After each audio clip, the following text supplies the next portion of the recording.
Dulu tanah Arab dikenal sebagai pusat peradaban Islam. Tapi sekarang patung manusia raksasa mulai berdiri di tengah gurun, simbol bertanduk muncul di beberapa bangunan modern, dan konser besar digelar semakin terbuka. Banyak orang menganggap ini cuma perkembangan zaman. Tapi ada juga yang mulai mempertanyakan kenapa beberapa simbol yang muncul justru mirip dengan lambang kuno yang dulu identik dengan ritual dan pemujaan. Gua nggak menyimpulkan apapun, tapi setelah ditelusuri, ada banyak hal yang bikin cara pandang orang mulai berubah. Jadi tonton sampai habis.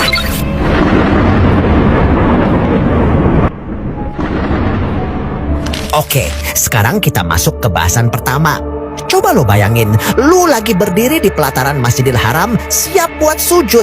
Tapi pas lu dongak ke atas, bukannya langit luas yang lu lihat, melainkan satu bayangan raksasa yang seolah-olah lagi menindih Ka'bah. Itulah Makkah Royal Clock Tower. Coba lu bandingin sama tempat ibadah di depannya.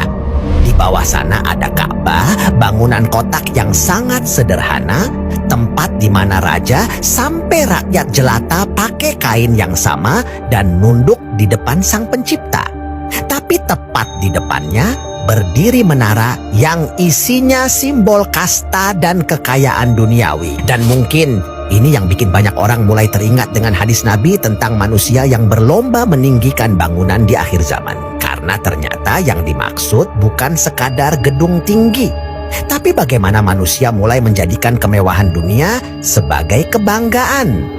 Bangunan bukan lagi cuma tempat tinggal, tapi simbol siapa yang paling kaya, paling berkuasa, dan paling tinggi kedudukannya di mata manusia lain. Makanya banyak orang merasa hadis itu seperti sedang terjadi tepat di depan mata kita hari ini.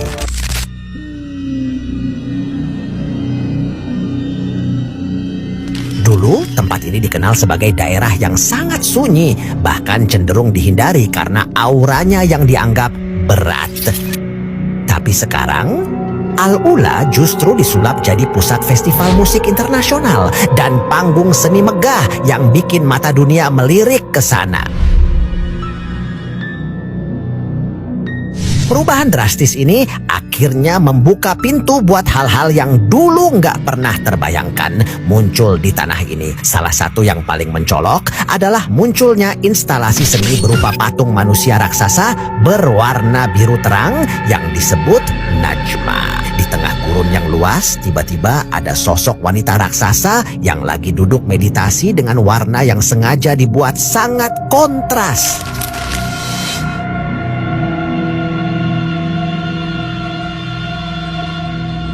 Tapi lu harus tahu, pemilihan lokasi ini sebenarnya bikin banyak orang yang paham sejarah merasa ngeri.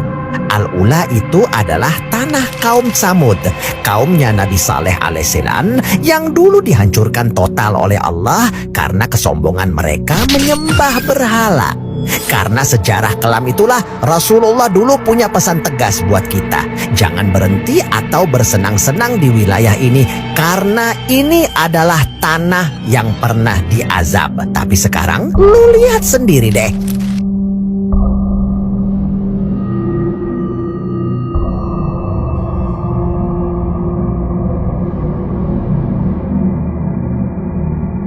Nah, disinilah letak bahayanya. Ada sebuah konsep psikologis yang lagi bekerja. Sesuatu yang sering kita lihat lama-lama akan terasa biasa. Dengan dalih seni modern di tanah yang penuh sejarah larangan berhala ini, sensitivitas iman kita pelan-pelan sedang ditumpulkan. Kita dibuat nyaman melihat simbol-simbol manusia dalam skala besar di tempat yang seharusnya jadi pengingat bagi kita tentang bahayanya pembangkangan. Lu harus waspada, karena proses terbiasa ini adalah pintu masuk menuju sesuatu yang lebih jauh. Sesuatu yang awalnya cuma dianggap pajangan atau ikon pariwisata, kalau dibiarkan terus-menerus, bisa bergeser jadi sesuatu yang istimewa. Atau bahkan dikeramatkan secara halus oleh generasi mendatang yang sudah lupa akan sejarah aslinya. Apakah ini murni kemajuan seni atau kita memang sedang pelan-pelan diajak untuk berdamai dengan bibit-bibit kemusyrikan yang dikemas secara modern? pesta pora dan festival musik di tengah padang pasir.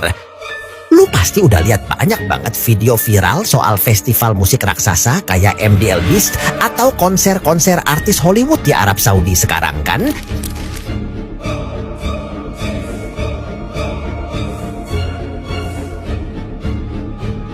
Coba lu pikir yang udah gua bahas dari tadi. Ini bukan cuma soal hiburan atau kebebasan berekspresi. Ini adalah puncak dari sebuah skenario besar. Setelah simbol-simbol fisik udah mulai berdiri tegak, sekarang giliran perilaku dan gaya hidupnya yang dirombak total. Bayangin, di tanah yang dulunya sangat sakral, sekarang berubah jadi lautan manusia yang joget-joget di bawah dentuman musik EDM dengan gaya berpakaian yang jauh banget dari identitas asli tanah itu.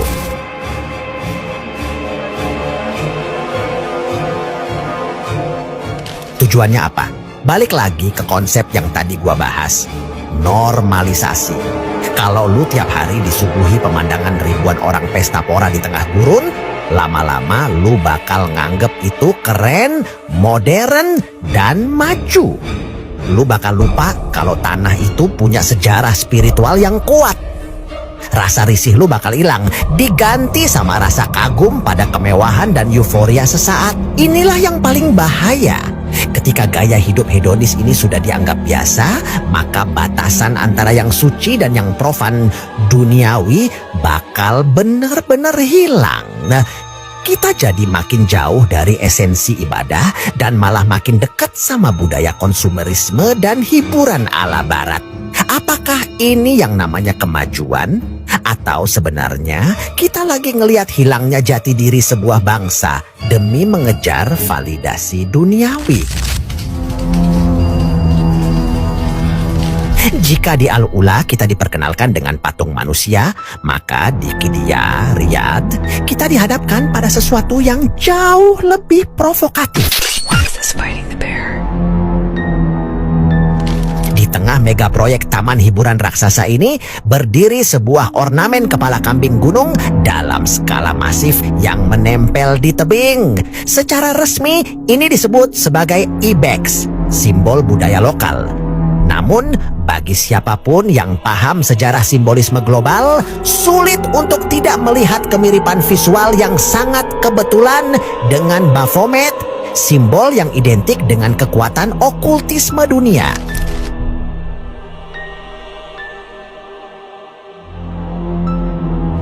Bahaya laten dari keberadaan simbol ini justru terletak pada lokasinya yang merupakan tempat wisata. Disinilah strategi normalisasi visual bekerja paling efektif. Ketika jutaan orang datang untuk bersenang-senang, berfoto, dan mengagumi kemegahan desainnya, sensitivitas iman kita pelan-pelan ditumpulkan. Sesuatu yang seharusnya kita waspadai sebagai lambang perlawanan terhadap aturan langit, kini justru dirayakan sebagai spot foto yang estetik.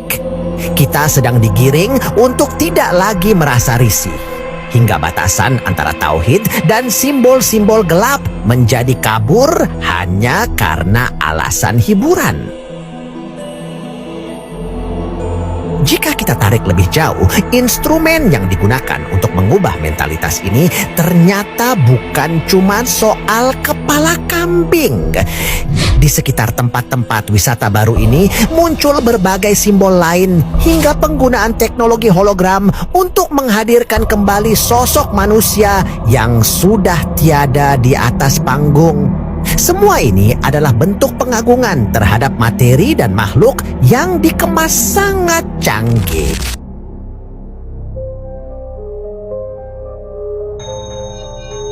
Sebuah layar raksasa berbentuk kubus yang sangat menyerupai Ka'bah dijadikan latar belakang panggung musik dan tarian.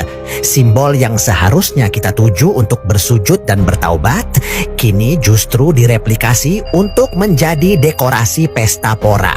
Pada akhirnya, dari pembangunan gedung yang menghimpit Ka'bah, patung di tanah azab, hingga replika simbol suci di panggung konser, semuanya punya satu garis merah. Kita sedang dijauhkan dari rasa takut kepada Allah